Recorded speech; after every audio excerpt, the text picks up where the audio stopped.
шом бахайр дӯстони азизам, як таоми хушмазза бо гулкарам.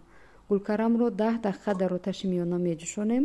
То ин замон гӯшти чархшударо таф медиҳем 3-4 дақиқа ва ба он намаку адвия илова карда оташро хомӯш мекунем. каме соус омода мекунем. майонезу равғану тухмро омехта карда намаку адвия мекунем.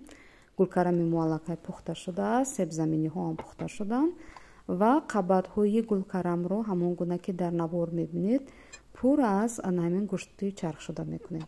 ҳамаи қабат ба қабати онро пур аз гӯшт мекунем. соусе ки қаблан омода карда будем гулкарамро пурра мемолем, аз рӯяш панир мемолем ва себзаминиҳоро намаку адвия карда ба тафтун ба муддати 20 дақиқа мегузорем. хуб дӯстони азизам, гулкарами хушмаззаи мо омода шудааст. ҳам себзаминиҳо ҳам бисёр нағз пухта шудаанд.